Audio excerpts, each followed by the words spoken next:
नमस्कार स्टूडेंट्स, स्वागत है आप सभी का समग्र इंस्टीट्यूट ऑनलाइन हिंदी क्लासेस में। आज हम जो पढ़ने जा रहे हैं वो है समास। देखिए समास जो है वह हमारा एक इम्पॉर्टेंट चैप्टर है। हिंदी में इससे बहुत सारे क्वेश्चंस आते हैं और इन्हें याद रखना भी इतना टफ नहीं है। चलिए आज शुरू करते हैं समास।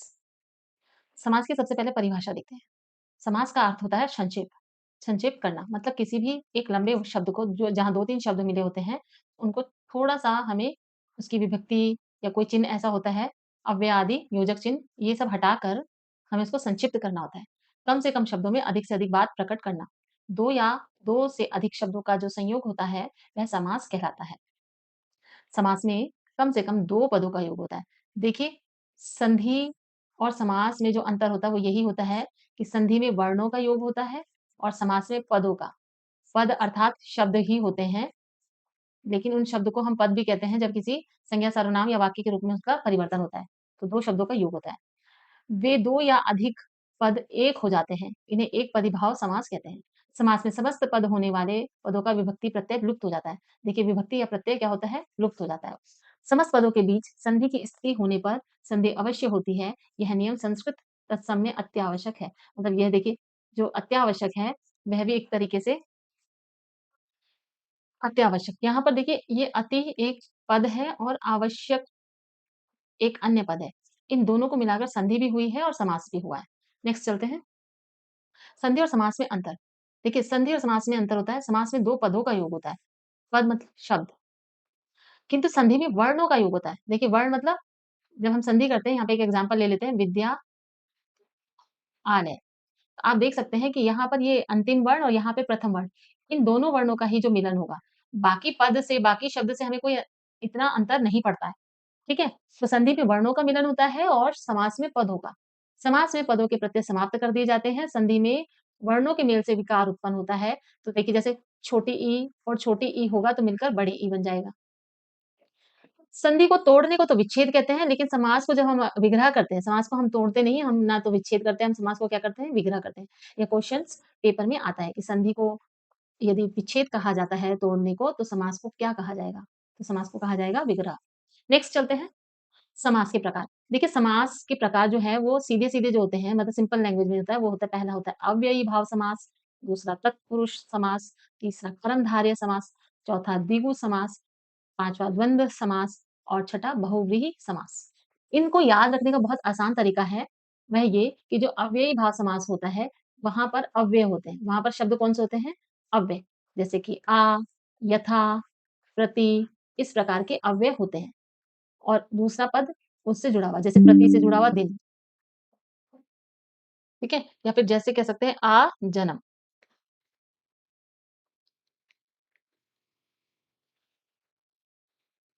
जन्म और यथा संभव हो सकता है, संभव, ठीक है?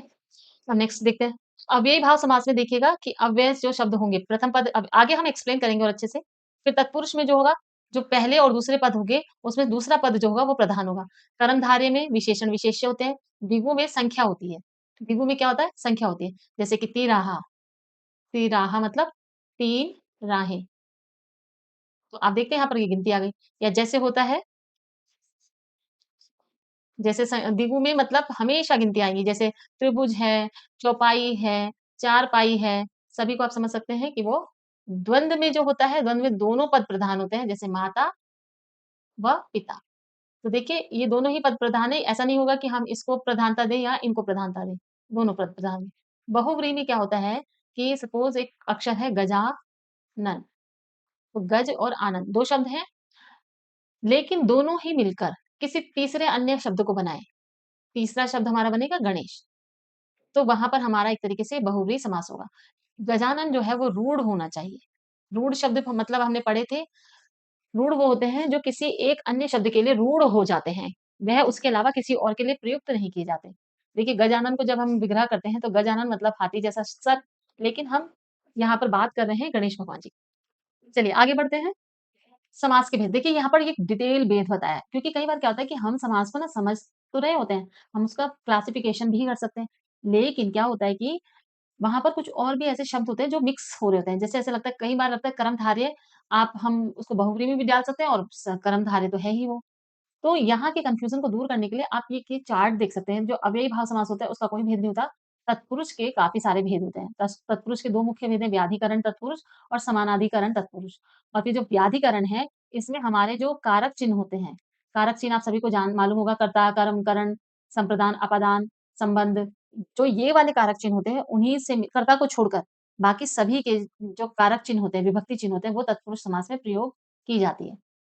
फिर इसी की तरह द्वंद्व समास में भी 2 होते हैं, 3 होते हैं ऑप्शन, जैसे इतरेतर द्वंद्व है, वैकल्पिक द्वंद्व है, समाहार द्वंद्व है, फिर कर्मधारय में भी होते हैं। कर्मधारय में क्या होता है कि आपके कर्मधारय जो समास होता है, उसमें भी आपको देखने को मिलेगा कि कई बार वैकल्पिक द्वंद्व समाहार होगा, विशेषण होगा, विशेष्य होगा, इस प्रकार से लिखा होगा।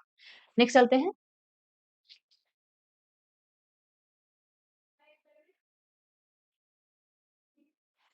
सबसे पहला समास अब हम शुरू करते हैं, सबसे पहले समास की बात करते हैं, अव्ययी भाव समास।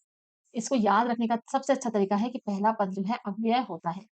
जिस समास का पहला पद प्रधान हो और वह अव्यय हो, उसे अव्ययी भाव समास कहते हैं। जैसे यथामति, आमरण, इनमें यथा और अव्यय हैं। कुछ उदाहरण देख लेते हैं। आजीवन, आजीवन मतलब आ का यहाँ पर अर्थ होगा तक, आ का अर्थ होगा तक, मतलब जितनी जीवन है तब तक, मतलब जब तक जीवन है मेरा तब तक। जैसे कहते हैं ना मैं जीवन भर, तो आजीवन। और देखिए यही पद हमारा प्रधान भी होगा, यही अव्यय होगा। 2 पद होते हैं, ये पद और एक ये पद। तो इस पद को कहेंगे प्रथम पद और इसको कहेंगे द्वितीय पद। इसको हम पूर्व पद भी कहते हैं और इसको हम उत्तर पद भी कहते हैं। ठीक है? अब आप समझ सकते हैं कि जैसे यथा है और यहाँ पर शक्ति है, तो शक्ति इम्पोर्टेंट नहीं है, इम्पोर्टेंट है यथा। यानी कि जितनी शक्ति है या जो हमारी विधि है, उतनी शक्ति के साथ। चलिए नेक्स्ट चलते हैं। तत्पुरुष समास। तत्पुरुष समास में क्या होता है? जिस समास का उत्तर पद प्रधान हो और पूर्व पद गौण हो, उसे तत्पुरुष समास कहते हैं। जैसे तुलसीदास कृत, तो तुलसीदास कृत मतलब होता है तुलसी द्वारा रचित। तो यहाँ पर तुलसी जी इंपॉर्टेंट नहीं है, तुलसी द्वारा जो रचा गया है वह इंपॉर्टेंट है। पर अब आप यहाँ पर देख सकते हैं द्वारा जो है वो आपका कारक चिन्ह है, कारक चिन्ह है। तो द्वारा को हम से भी बोलते हैं, द्वारा को हम से भी बोलते हैं। अभी हम आगे और एक्सप्लेन करते हैं इसे। चलिए देखते हैं। इसी समास के हम यहाँ पर तत्पुरुष समास के यहाँ पर भेद बता रहे हैं। देखिए करण तत्पुरुष है, करण तत्पुरुष है, संप्रदान तत्पुरुष है, अपादान तत्पुरुष है, संबंध तत्पुरुष है और अधिकरण तत्पुरुष है। यहाँ पर इनसे मतलब नहीं है, फिलहाल सिर्फ इनसे देखिएगा। तो यहाँ पे कर्ता जो वाला तत्पुरुष है, कर्ता जो कारक चिन्ह है वो नहीं होता है, उसे हम इस्तेमाल नहीं करते हैं। चलिए देखते हैं। यहाँ पर विभक्ति के अनुसार तत्पुरुष समास के हमने 6 एग्जाम्पल लिए हैं। देखिए, यहाँ पर आप समझ सकते हैं कि तत्पुरुष के हमने विभक्ति के अनुसार भेद बताने की कोशिश की है। जैसे कि हम पहले वाले में बात कर रहे हैं ना कि तत्पुरुष के ये भेद होते हैं, तो इन्हीं को हमने यहाँ पर एक्सप्लेन किया है। देखिए सबसे पहले है कर्म तत्पुरुष। तो जैसे कर्म में को उसका चिन्ह होता है, कर्म की कारक विभक्ति होती है को। तो गिरह कट है, तो गिरह को काटने वाला, ठीक है? करण की विभक्ति चिन्ह होता है से। तो जैसे मन चाहा, मन से चाहा। संप्रदान का होता है के लिए, तो रसोई के लिए घर, रसोई घर। पदान का अर्थ होता है पदान भी से होता है, लेकिन ये अलग होने के अर्थ में होता है। जैसे देश निकाला, तो देश से निकाला। अब यहाँ पर जो व्यक्ति निकाला गया है वह और देश दोनों अलग हो जाते हैं, इसलिए ये अलग होने के अर्थ में होता है। और यहाँ पर जो से होता है वह जुड़ा होता है, ये जुड़े होने के अर्थ में होता है और यह अलग होने के अर्थ में होता है। अगला देखिए संबंध तत्पुरुष गंगा जल, तो गंगा का जल ये संबंध होता है। जैसे में और इसमें रा लगाएँगे तो मेरा पेन, ठीक है? मेरा पेन का संबंध किससे है? मुझसे, ठीक है? तो रा री रे का की के संबंध तत्पुरुष में आते हैं।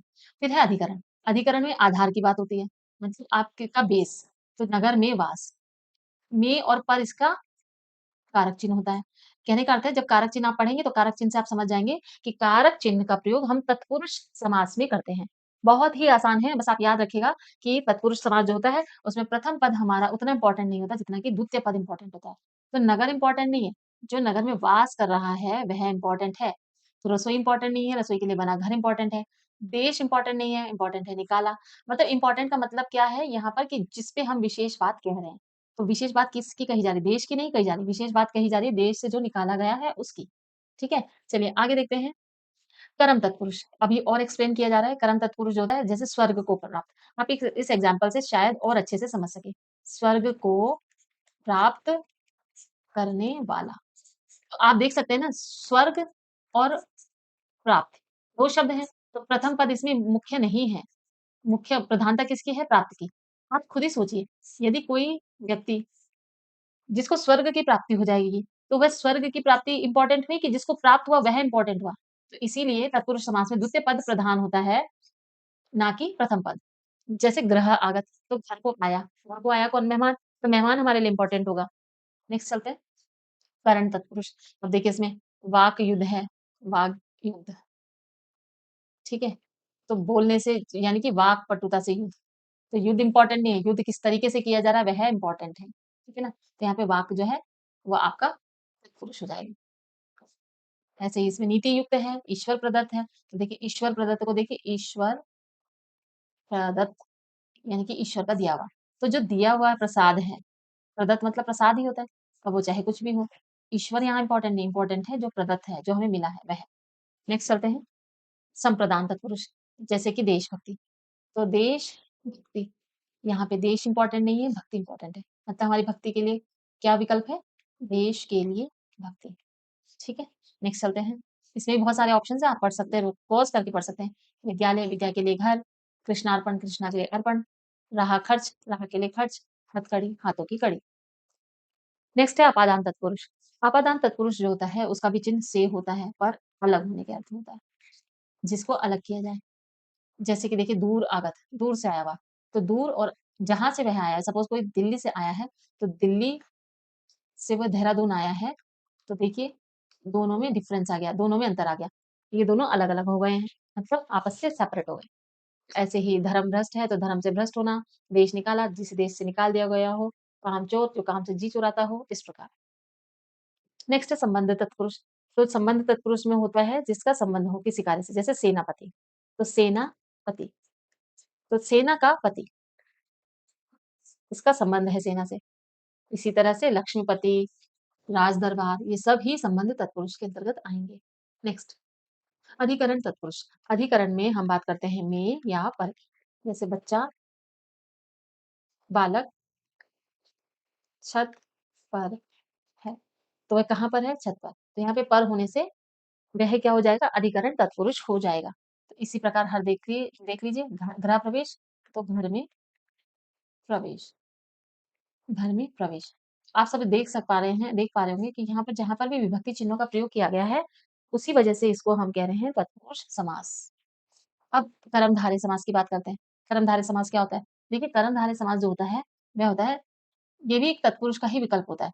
तत्पुरुष समास के समस्त होने वाले पद समानाधिकरण हो, अर्थात विशेष्य या विशेषण भाव को प्राप्त हो, कर्ता कारक के हो और लिंग वचन में समान हो, वहाँ कर्मधारय तत्पुरुष समास होता है। देखिए जैसे कि एक ऑप्शन ले लेते हैं, नील गाय। देखिए नील मतलब होता है नीला, नील मतलब होता है नीला, तो रंग हो गया। रंग विशेषण होते हैं, रंग क्या होते हैं? विशेषण। और गाय क्या है? संज्ञा है। तो आप इससे समझ सकते हैं कि जहाँ पर कर्मधारय समास वही होगा, जहाँ पर हम किसी पद की विशेषता बताएँगे और दूसरा पद विशेष्य बन जाएगा। तो देखिए ये विशेषण है और ये है विशेष्य है, द्वितीय पद विशेष्य। अच्छा इसमें पलट भी जाती है बात कि कई बार विशेष्य दूसरा पद बन जाता है विशेषण और पहला पद बन जाता है विशेष्य, दोनों ही बातें हो सकती हैं। इसके एग्ज़ाम्पल्स और देख लेते हैं। देखिए यहाँ पर मैंने कुछ एग्ज़ाम्पल्स ले लिए हैं। देखिए ये है मृग, मृग क्या है? संज्ञा है और लोचन जो है वो है नेत्र।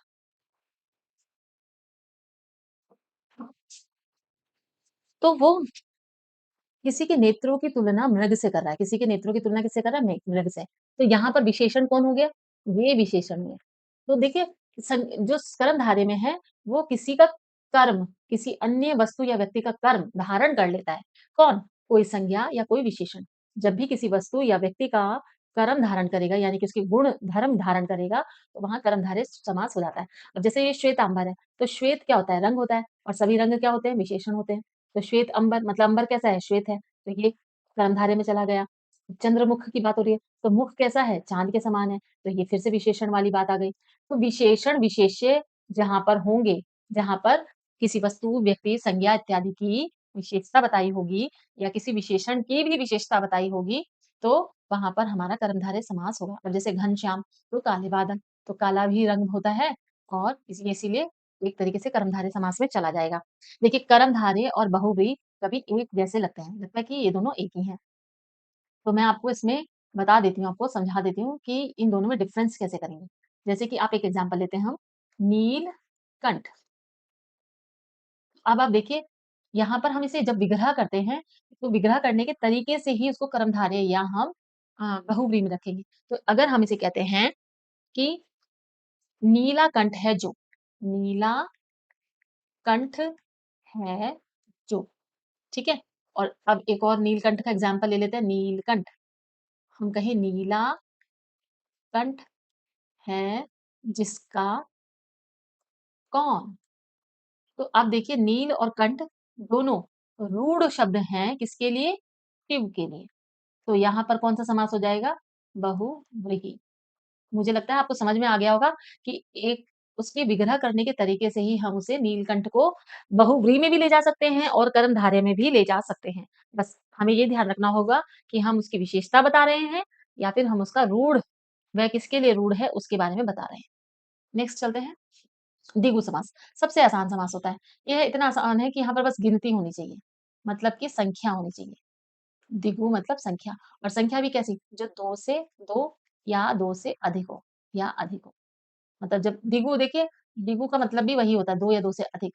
तो जिस समास का प्रथम पद संख्यावाचक हो और अंतिम पद संज्ञा हो, उसे द्विगु समास कैसे कहते हैं? जैसे कि आठन्नी। अठन्नी का मतलब होता है 8 आने। समझ गए ना? तो 8 क्या हुआ? संख्या, आने मतलब पैसा। जैसे कि त्रियोगी, तो त्रियोगी में क्या हो जाएगा? 3 योग। अब एक बात ध्यान रखिएगा, हमेशा द्विगु समास के अंत में जब विग्रह करते हैं, तो विग्रह करने के बाद, विग्रह करते समय तो क्या लिखते हैं? समाहार ज़रूर लिखा जाता है। 3 आने का समाहार। क्या लिखेंगे? 3 आने का समाहार। इसीलिए समाहार दोनों जगह लिखेंगे, तभी वह जाकर द्विगु समास होगा। यानी कि हमें ग्रुप बनाना है। समाहार का मतलब होता है ग्रुप, समाहार का अर्थ होता है ग्रुप। इसीलिए जब भी ग्रुप होगा तो वह किसमें जाएगा? संख्यावाचक में, और संख्या मतलब द्विगु समास। अब एक और बात करते हैं। अब जैसे अगर हम कहें,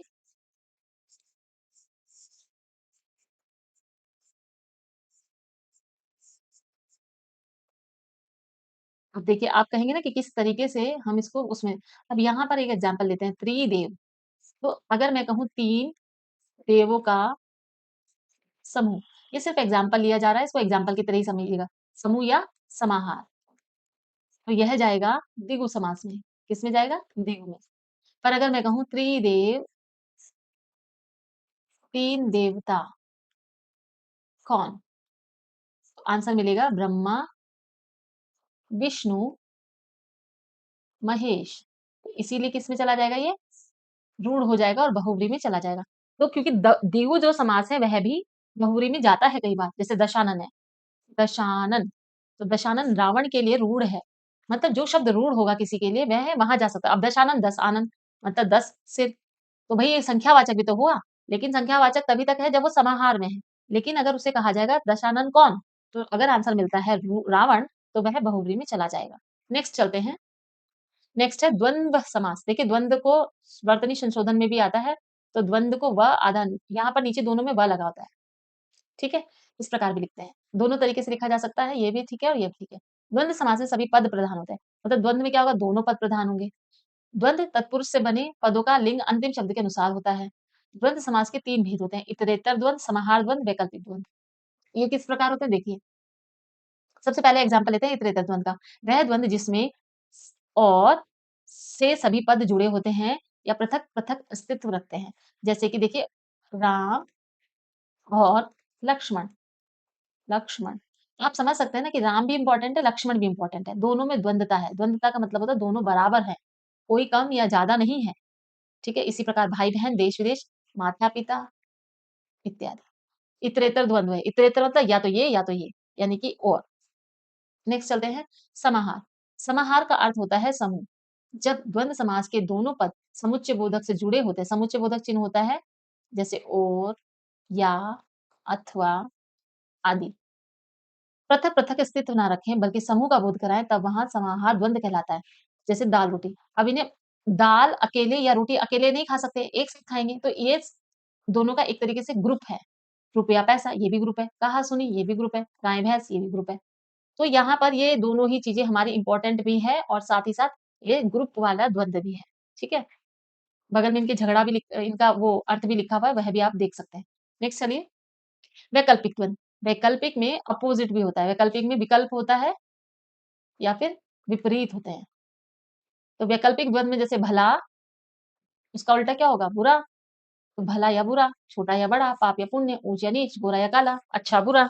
इस प्रकार से हमारा वैकल्पिक द्वंद्व बन जाता है। तो द्वंद्व के जो 3 रूप हमारे पास होते हैं, वह हैं इतरेतर द्वंद्व, समाहार द्वंद्व, वैकल्पिक द्वंद्व। इन्हें आप याद रख सकते हैं। अब लास्ट बचा है हमारा बहुव्रीहि समास। बहुव्रीहि आपको मैं बार-बार बता रही हूँ कि बहुव्रीहि और कर्मधारय में हमें लगता है कि दोनों एक जैसे हैं, लेकिन इसमें जो कुछ बातें हैं याद रखने की, वो ध्यान रख सकते हैं। जैसे कि यह 2 या 2 से अधिक पदों का समास होता है।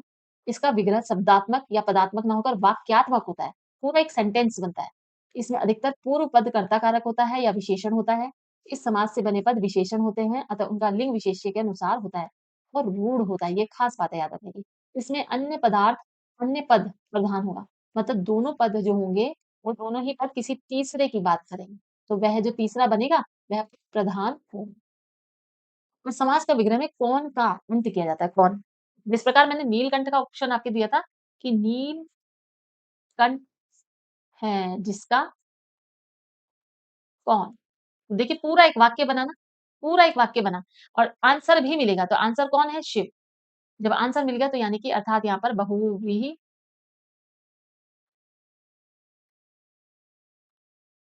समास हुआ। ठीक है? अब नेक्स्ट करते हैं।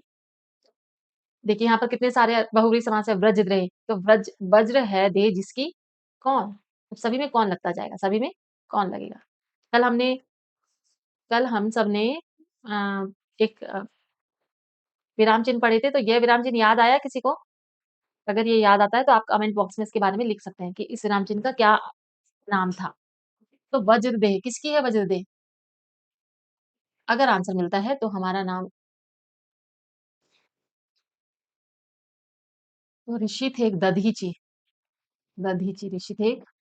उनसे उनकी उनकी उनकी देह को कहा जाता है कि वो वज्र के समान मतलब पत्थर के जैसी थी, जिससे इंद्र का शस्त्र बनाया गया था।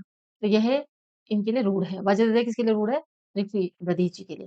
तो दशमुख कौन? रावण। लंबोदर कौन? गणेश भगवान, गजानन। गोपाल, गो का जो पालन करें, तो गोपाल कृष्ण जी के लिए भी रूढ़ है और ग्वाला के लिए भी रूढ़ है। ग्वाले या ग्वालों के लिए।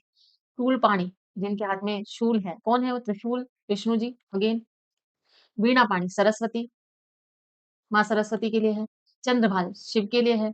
सबल जो बल के साथ है, यहाँ ये भीम के लिए भी है और ये हमारे हनुमान जी के लिए भी है।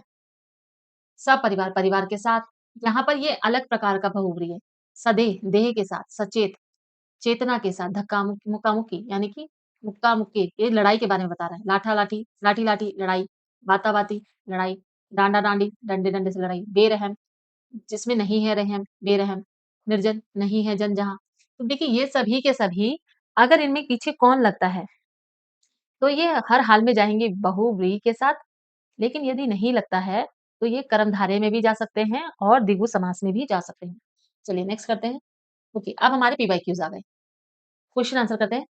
समास का अर्थ है संक्षेप, विच्छेद, विस्तार, नवीन। तो संक्षेप होता है। नेक्स्ट क्वेश्चन है, समास के पदों को अलग करने के लिए क्या कहा जाता है? तो विग्रह कहा जाता है। ऑप्शन सी करेक्ट है। निम्नलिखित में से कौन सा समास नहीं है? अव्ययी भाव समास है, कर्म कारक समास ये नहीं है। कर्म कार्य है, बहुव्रीहि है, द्वंद्व है। Option be incorrect. नेक्स्ट चलते हैं। आजीवन में समास है। आजीवन देखिए आ जो है वो अव्यय है तो अव्ययी भाव समास है। ऑप्शन बी करेक्ट है। नेक्स्ट चलते हैं। प्रत्यंग के समास का उदाहरण है। प्रत्यंग को जब संधि करते हैं या विच्छेद करते हैं तो बनता है प्रति अंग। ठीक है? तो यहाँ पर ये अव्ययी भाव समास बन गया। नेक्स्ट चलते हैं, यथोचित। तो यथोचित का मतलब था यथा उचित। अब आप समझ सकते हो यथा जो है वो अव्यय है। अव्यय देखिए, अव्यय का खास बात होती है कि वह विकारी नहीं होता, वह कहीं भी रखो आप उसे उसी प्रकार से इस्तेमाल किया जाएगा जिस तरह से उच्चारण किया जा रहा है। वह लिंग, वचन, संज्ञा, सर्वनाम इत्यादि के अनुसार नहीं बदलता है। नेक्स्ट, यथाविधि। यथा में यथा आ गया तो अगेन अव्ययी भाव समास। नेक्स्ट, सरासर, तो यह भी अव्ययी भाव समास। नेक्स्ट, चक्रपाणी, बहुव्रीहि समास। अगर यहाँ पर एग्जाम में चक्रपाणी का विग्रह किस शब्द के अंत से किया जाएगा, यह आएगा, तो आप ऑप्शन लिखेंगे कौन। तो ऑप्शन कौन ठीक होगा। नेक्स्ट चलते हैं, धीरे धीरे। तो देखिए यहाँ पर ये दोनों ही पद क्या है, समाहार है, तो ये द्वंद्व समास। ठीक है, द्वंद्व में मैंने कहा था कि दोनों पद प्रधान होते हैं, कोई कम कोई ज्यादा नहीं होता। नेक्स्ट चलते हैं, समास बताइए, भर पेट। तो जैसे भर पेट, भर पेट, भर पूर, भर सक। आप सभी देख रहे हो, तो ये सब अव्यय हैं, ये सब क्या है, अव्यय हैं, तो अव्ययी भाव समास। नेक्स्ट चलते हैं, निम्नलिखित में से कौन सा सामासिक युग्म सही है। बेमिसाल द्वंद्व समास, तो गलत हो गया। देखिए जो बे, बा, ये शब्द होते हैं, ये अव्यय होते हैं। जैसे बेरहम, बेशर्म, या फिर बाशर्म, बा दस्तूर। ठीक है, ये सब के सब अव्यय हैं, तो यहाँ पर कौन है, अव्ययी भाव समास है, तो ये तो गलत हो गया युग्म। फिर है कर्महीन, तो कर्म से हीन। कर्महीन को जब आप विग्रह करते हैं तो क्या बनेगा, कर्म से हीन। तो से आ गया, से जो है विभक्ति है, और विभक्ति तत्पुरुष समास में ही लगती है, तो ये ठीक है। चतुरानन, तो चार आनन, यह भी गलत है। दुरात्मा, दूर आत्मा मतलब बुरी आत्मा, दूर, बुरी आत्मा, तो ये एक तरीके से कर्मधारय में भी जा सकता है और आपका व्यय में भी जा सकता है, तो यह भी गलत हुआ। दिगु तो नहीं हुआ ना, दिगु तो हमेशा संख्या वाला होता है, दिगु कौन होता है, संख्या वाला। तो यहाँ पर जो आपका युग्म सही है वह है कर्महीन, ऑप्शन बी करेक्ट हुआ। नेक्स्ट चलते हैं, परीक्षा केंद्र में इनमें कौन सा समास है। परीक्षा केंद्र, तो परीक्षा का केंद्र तो तत्पुरुष है, लेकिन देखिए अब उन्होंने बड़ी अच्छी से आपसे पूछा परीक्षा का केंद्र, तो ये किस में जाएगा। अब ये यहाँ पर कारक विभक्ति पूछ रहे हैं। उपादान होता है अलग होने में, से आता है वहां पर, संप्रदान होता है के लिए, अधिकरण होता है में पर, या इनमें से कोई नहीं। अधिक परीक्षा का केंद्र या परीक्षा में केंद्र, ऐसा तो नहीं चलेगा। तो ये अधिकरण भी नहीं है, अपादान भी नहीं है, संप्रदान भी नहीं है। यह क्या है, यह है परीक्षा के लिए केंद्र, तो संप्रदान में चला जाएगा। किसमें जाएगा, संप्रदान में। ऑप्शन सी करेक्ट हुआ। ठीक है, ऑप्शन सी करेक्ट है। नेक्स्ट चलते हैं, मातृहंता। तो मातृहंता जो होगा जिसने माता को मारा हो, तो ये किसमें जाना चाहिए, माता को मारने वाला जो। तो ये कर्णधारय में भी जा सकता है, बहुव्रीहि में भी जा सकता है, लेकिन अगर यहाँ पर अभी लगाया जाए तो केवल और केवल कर्णधारय के लिए वो स्पष्ट है। नेक्स्ट चलते हैं, आप बीती। आप बीती जो है वो किस प्रकार का समास है, वो है कर्मधारय समास। लक्ष्य भ्रष्ट, तो लक्ष्य से भ्रष्ट, अलग होने के अर्थ, अलग होने के अर्थ में। लक्ष्य से भ्रष्ट मतलब वो वहां से भटक गया ना, हट गया, तो अपादान है। अपादान अलग होने के अर्थ में होता है, अपादान तत्पुरुष। नेक्स्ट चलते हैं, रथ चालक, तो रथ चलाने वाला या रथ को चलाने वाला, तो ऑप्शन ए गलत। रथ को चलाने वाला ये गलत, रथ जो चलाता है गलत, रथ को चलाने वाला सही। विग्रह पूछा है, अधोलिखित शब्दों में किस शब्द में तत्पुरुष समास है। मुनिवर, सुसंग, पराधीन, दत्तचित। देखिए मुनिवर, तो मुनिवर तो हो गया ऋषि, सुसंग मतलब अच्छे का साथ, सु यहाँ पर आपका अव्यय है, तो ये भी नहीं हुआ। दत्तचित, यह भी अलग हुआ। पराधीन जो होता है वह होता है आपका तत्पुरुष समास, ऑप्शन सी करेक्ट होगा। राजपुत्र, तो राजा का पुत्र, तत्पुरुष समास, संबंधवाचक है उसमें। कर्मधारय समास का उदाहरण है श्वेत कमल, तिरंगा, गिरिधर, युद्ध क्षेत्र। देखिए श्वेत कमल जो है वो कर्मधारय, यहाँ पर श्वेत जो है विशेषण है और कमल जो है वो विशेष्य है, तो श्वेत रंग है इसलिए वह विशेषण है और कमल संज्ञा, इसलिए कर्मधारय समास है। नेक्स्ट चलते हैं, परमेश्वर, परम है जो ईश्वर, कौन सा समास आएगा, अव्ययी भाव समास। चरण कमल, तो कमल चरण जो है कमल के समान है, कर्मधारय। तुलना कर दी गई ना, उपमा दे दी गई, मुखचंद्र, कर्मधारय, काली मिर्च, मिर्च कैसी है? काली, तो ये किसमें जाएगा? कर्मधारय। विग्रह की दृष्टि के लिए विकल्पों में से कौन-सा विकल्प अनुचित है? विग्रह की दृष्टि से विकल्प, अब हमें विग्रह का ध्यान रखना है। वन में वास, जल की धारा, चंद्र का प्रकाश, देश पर निकाला। तो देश पर निकाला नहीं होता, देश से निकाला होता है, तो ये गलत हुआ, यानी कि यही आंसर करेक्ट है। निम्न में से कौन-सा शब्द कर्मधारय समास का उदाहरण है? राजकुमार, पीताम्बर, कलाश्रेष्ठ, गृह प्रवेश। कर्मधारय पूछा है ना, तो उसमें उसका कोई कर्म होना चाहिए ना, कोई विशेषण होना चाहिए। पीताम्बर यहाँ पर विशेषण है, क्योंकि अंबर कैसा है? पीला।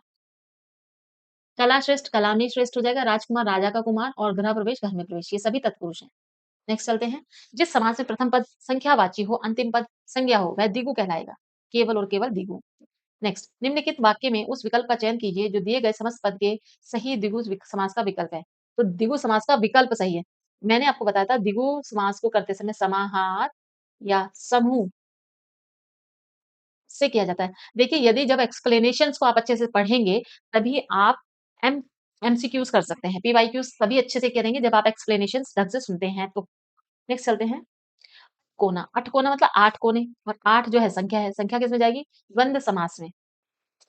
नेक्स्ट, सतसई, सतसई मतलब 7 सही। 7 जो होता है 7 सही का समाहार। तो यह भी अगेन द्विगु में जाएगा। नेक्स्ट चलते हैं।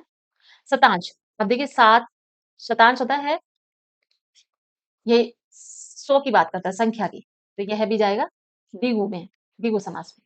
नेक्स्ट चलते हैं। पंचवटी, 5 वटियों का समूह, यह भी जाएगा आपका द्विगु समास में। नेक्स्ट चलते हैं। तिरंगा, 3 रंग, देखिए यह द्विगु में जाएगा। नेक्स्ट, अन्न जल, तो देखिए अन्न और जल एक तरीके से समूह है, पर किसका समूह है?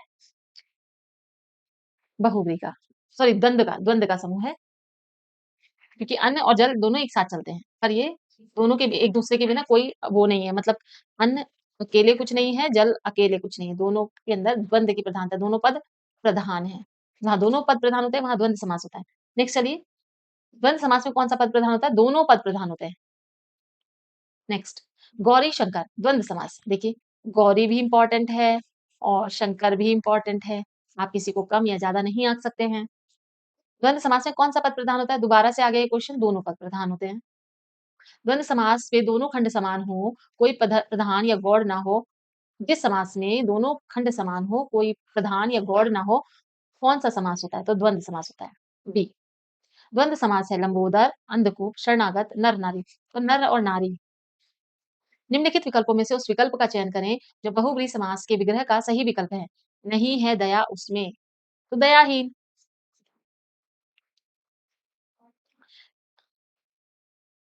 जिस सामासिक शब्द में पूर्व पद और उत्तर पद गौण होते हैं, कोई तीसरा पद प्रधान होता है, वह समास होता है। देखिए 2 पद होंगे, दोनों ही पद प्रधान ना होकर, ये दोनों ही पद प्रधान नहीं होंगे, कोई तीसरा ही पद इम्पोर्टेंट होगा, वह होता है बहुव्रीहि। नेक्स्ट चलते हैं। नीलकंठ, बहुव्रीहि समास। फिलहाल हम इसे बहुव्रीहि लगाएँगे क्योंकि यहाँ पर देखिए ऑप्शन में भी अब कर्मधारय हो सकता था ना, तो पर कर्मधारय उन्होंने ऑप्शन में भी नहीं दिया। एग्ज़ामिनर ध्यान रखते हैं, जहाँ पर कन्फ्यूज़न होता है ना, तो वहाँ के ऑप्शंस नहीं दिए जाते या फिर स्पेशली उसका विग्रह पूछा जाता है।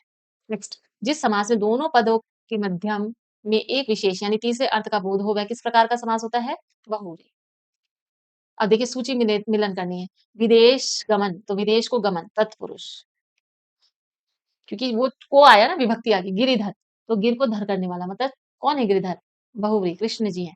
देश-विदेश, द्वंद्व समास, यथाशीघ्र, अव्ययी भाव समास। तो ए का सेकंड, बी का first, okay option C correct जा रहा है। नेक्स्ट चलते हैं। धनंजय में समास है। धनंजय जो है वो बहुव्रीहि है। महात्मा, महान है जो आत्मा, ये कर्मधारय में भी जाएगी और बहुव्रीहि में भी जाती है। लेकिन यहाँ पर जो महात्मा महान आत्मा है, तो वह एक तरीके से विशेषण की बात कर रहा है। महान है जो आत्मा, क्योंकि ये यहाँ पर कई लोगों के लिए रूढ़ है, तो इसलिए इसे कर्मधारय में रख सकते हैं। देश निकाला, देश से निकाला, विग्रह बनेगा ये करेक्ट। आज की क्लास इतनी ही। समास मुझे लगता है आपको सभी को समझ में आए होंगे। आई होप आप इस वीडियो को अच्छे से देखेंगे। कोई गलती होती है तो करेक्शन करने के लिए हमें कमेंट करेंगे और यदि आपका कोई फ़ेवरेट टॉपिक आपको पढ़ना है और आपको लगता है ये हमें अच्छे से पढ़ा दिया जाए, तो वह आप कमेंट बॉक्स में बता सकते हैं। सफल हुए, सुरक्षित रहें और आप सभी का बहुत-बहुत धन्यवाद। जय उत्तराखंड।